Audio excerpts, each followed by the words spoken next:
علامہ کاشف نے تفصیل سے نقل کیا ہے کہ اگلے دور میں خراسان ملک ہے عرب کے علاقے میں، ایک وہاں کے بادشاہ گزرے ہیں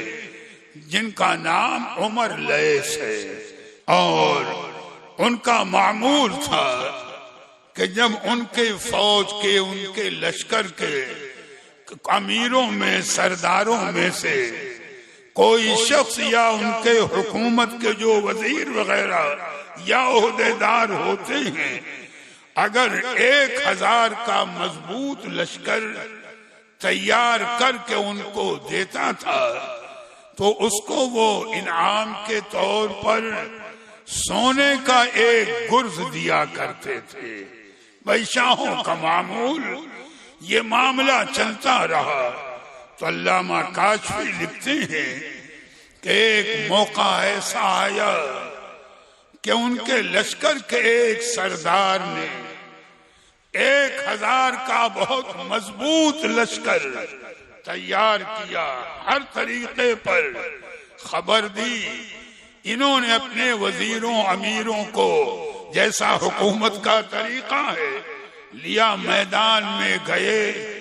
اور اس 1000 کے لشکر کو دیکھا، اور دیکھنے کے بعد تعریف کی، انعام دیا۔ اس وقت آپ کو بتایا گیا کہ اے بادشاہ، اس وقت آپ کے پاس 100,000 کا لشکر اتنا ہی مضبوط تیار موجود ہے۔ بھئی بڑی تعداد ہے، 100,000 کا لشکر۔ دیکھو اتنی بات یاد رکھنا میاں کہ دل کی یہ کیفیت بدلنا یہ اپنے اختیار کی بات نہیں ہے کہ کوئی یہ سوچے کہ اپنے دل کی کیفیت کو بدل لے، یہ تو من جانب الہی ہے۔ بزرگوں نے فرمایا کہ رحمت حق ناگاہ آیت، فرمایا رحمت حق ناگاہ آیت ولیکن بر دل آگاہ آیت، کہ اللہ تعالیٰ کی رحمت کا نزول اچانک ہوتا ہے، لیکن یہ اس دل کو نعمت ملتی ہے جو دل رحمت الہی اور عنایت ربانی کا منتظر ہو۔ یہ نہیں کہ دل لگا ہے دنیا میں اور سوچیں چلو چنی ہو جائے، چنا اللہ ہدایت نصیب فرمائے۔ یہ تو اللہ کی دین ہے۔ ہاں کوشش کرتے رہیں، آپ ہوں ہم ہوں، ہمارے آپ کے دل رحمت الہی کے انتظار میں لگے رہیں، کب کرم ہو جائے۔ تو علماء نے فرمایا کہ بس جب عمر لیث بادشاہ رحمت اللہ علیہ نے جب یہ سنا کہ 100,000 کا لشکر ان کے پاس تیار ہے، انعام دیا، رحمت باری نے ان کو اسی وقت نوازا۔ بس کس ادا پر یہ رب تعالیٰ بہتر جانتا ہے۔ ان کے دل پر ایک چوٹ سی لگی، تڑپ گئے، گھوڑے سے نیچے اترے، تاج شاہی سر پر ہے لیکن زمین پر اپنے چہرے کو رگڑ رہے ہیں، زمین پر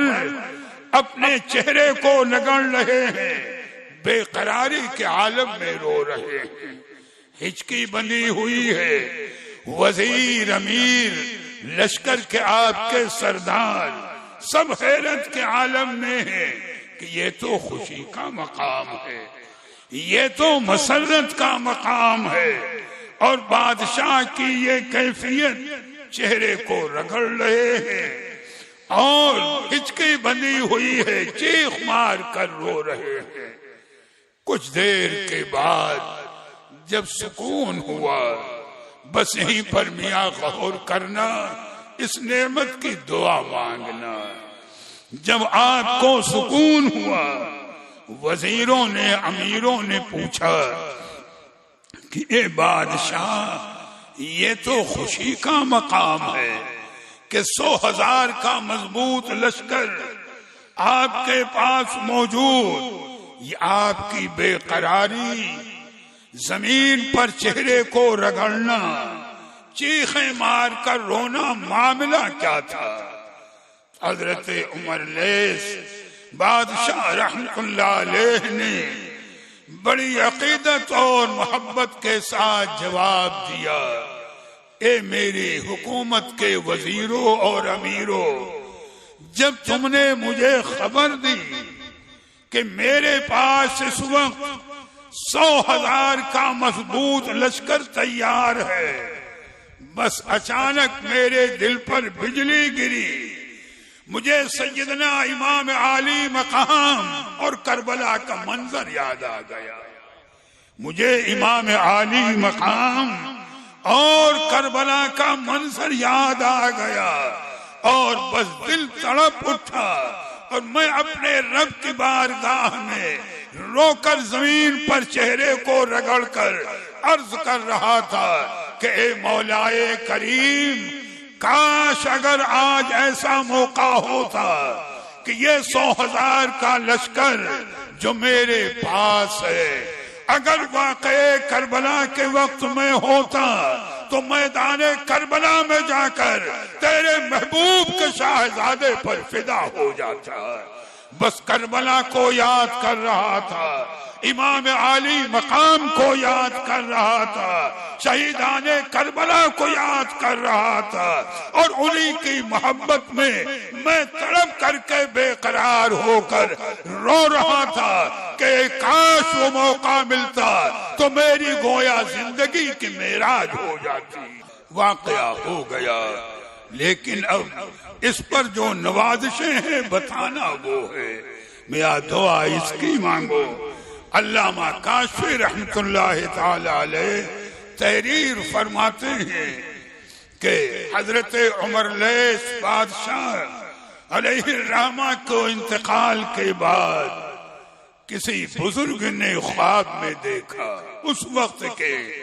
ایک ولی کامل نے خواب میں دیکھا کہ گویا وہ جنت کے باغوں میں ہیں۔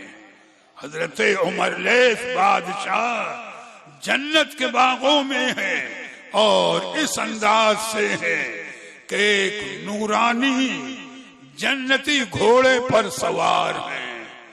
بدن پر جنتی نورانی لباس ہے، سر پر جنتی نورانی تاج ہے۔ ان بزرگ نے جو خواب دیکھ رہے ہیں پوچھا، اے عمر لیث بادشاہ، یہ جنت کے باغوں میں سیر، یہ جنتی نورانی گھوڑا، بدن پر جنتی لباس، سر پر جنتی نورانی تاج، معاملہ کیا ہے اور تم پر یہ نوازشیں کیوں ہیں؟ تو وہ بزرگ فرماتے ہیں حضرت عمر لیث بادشاہ نے جواب دیا، مجھے اپنے اور اعمال کی کوئی خبر نہیں، بس مجھے محبت امام عالی مقام کا صدقہ مل گیا،